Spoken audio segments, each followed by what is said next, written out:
Start with the name of Allah who is most gracious and most merciful। आज हम discuss करेंगे मेनिंजियोमाइलोसिल। सबसे पहले इसकी डिफिनीशन क्या है। Definition: meningomyelocele is a birth defect where is a sac protruding from the spinal column. यानी ये एक बर्थ डिफेक्ट है, यानी पैदाइशी तौर पर ये प्रेजेंट होते हैं। इसमें क्या होते हैं कि जो हमारा स्पाइनल कार्ड है वो अपनी ओरिजिनल जगह से बाहर की तरफ आ जाते हैं सैक की शक्ल में। The sac include spinal fluid but does not contain neural tissue. जो सैक होते हैं तीली नुमा शक्ल होते हैं, इसमें सिर्फ CSF होते हैं, सेरेब्रल स्पाइनल फ्लूइड होते हैं, बल्कि न्यूरल टिश्यू इसमें नहीं होते हैं। साइन एंड सिम्पटम: जो मेनिंजियोमाइलोसिल है इसकी साइन सिम्पटम क्या है। Problem moving part of the body below the opening in the back. यानी पेशेंट को क्या होगा, प्रॉब्लम होगा जहाँ से वो सैक स्टार्ट है इसके जो नीचे यानी बैक साइड पे उसको क्या होगा, जब वो कोई मतलब हरकत करता है तो यानी पाँव को मूव करता है तो उनको क्या होगा, प्रॉब्लम होगा। Lack of sensation in their leg and feet. यानी इनकी पाँव में क्या होगा, सेंसेशन नहीं होगा, कोई सेंस नहीं होगा, ठीक है, वो उसको पता नहीं होगा कि मतलब यहाँ पे क्या हो रहे है, सेंसेशन वहाँ से ख़त्म हो जाएंगे पुट से। पुअर और no bowel and bladder control. यानी इनका जो है वो प्रॉपर जो बाउल कंट्रोल है या ब्लैडर को कंट्रोल कर रहे वो प्रॉपर नहीं होगा। ट्विस्टेड और abnormal legs and pet, for example club foot. यानी इसकी जो लेग्स है और फीट है वो क्या होंगे, वो एबनॉर्मल होंगे, ठीक है, ट्विस्टेड होंगे, for example club foot. Too much cerebral spinal fluid in the head, यानी हाइड्रोसेफेलस। यानी क्या होगा कि CSF जो है वो हेड में ज़्यादा होगा और इसको हम कहते हैं हाइड्रोसेफेलस, यानी हाइड्रोसेफेलस होगा इसके साथ साथ। Labs or diagnosis: meningiomylosis is typically diagnosed during pregnancy or after birth।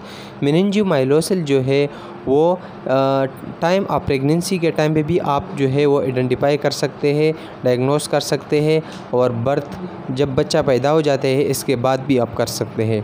Maternal serum alpha fetoprotein test. This common test detect alpha fetoprotein, a protein produced by the fetus in the mother blood। ये test जो है जब mother जो है वो pregnant होते हैं तो ये टेस्ट आप करवा सकते हैं, क्योंकि ये जो एक टाइप प्रोटीन है ये फीटस जो है ये प्रोड्यूस करते हैं ब्लड में। अल्ट्रासाउंड के थ्रू भी हम मालूम कर सकते हैं एंड MRI के थ्रू भी हम मालूम कर सकते हैं कि मेनिंजियोमाइलोसिल है या नहीं। Treatment of meningiomylosis: surgical repair। The primary treatment for meningiomylosis is surgical closure of spinal defect। यानी सर्जिकल रिपेयर, सबसे पहले हम जो होते हैं मेनिंजियोमाइलोसिस का जो ट्रीटमेंट है इसमें हम सर्जरी करवाते हैं। जो स्पाइनल डिफेक्ट है वो हम क्या करवाते हैं, इसको हम क्लोज करवाते हैं। The surgery is usually performed shortly after birth to prevent infection and protect the exposed spinal cord। यानी बर्थ के बाद डायरेक्टली ये सर्जरी करवाते हैं ताकि कोई इन्फेक्शन ना हो, इन्फेक्शन से भी बचाते हैं, और जो स्पाइनल कार्ड जो है आउटवर्ड की तरफ आ चुका है उसको हम भी बचाते हैं। Neurosurgeon and paediatric surgeon collaborate to repair the defect and close the overlaying tissue. जो न्यूरोसर्जन है या पीडियाट्रिक सर्जन है वो क्या करवाते हैं, इसकी जो रिपेयर है वो करवाते हैं, और जो टिश्यू है उनको क्या करवाते हैं, क्लोज करवाते हैं।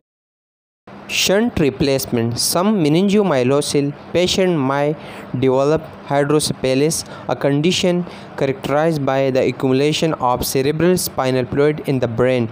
In such cases, a shunt might be placed to divert the excess fluid and relieve the pressure on the brain।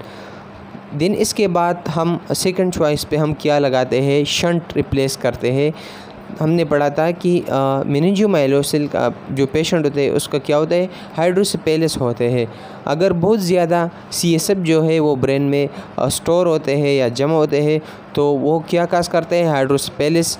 तो इसके लिए हम क्या करवाते हैं, शंट लगाते हैं ताकि जो प्रेशर है वो कम हो जाए और पेशेंट को हाइड्रोसेफेलस ना हो। नर्सिंग केयर में हम पहले वाउंड केयर करेंगे, यानी जो वाउंड है यानी ज़ख़म है इनको प्रॉपर हम क्लीन करेंगे। न्यूरोलॉजिकल असेसमेंट करेंगे कि ब्रेन जो है वो प्रॉपर वर्क कर रहा है या नहीं।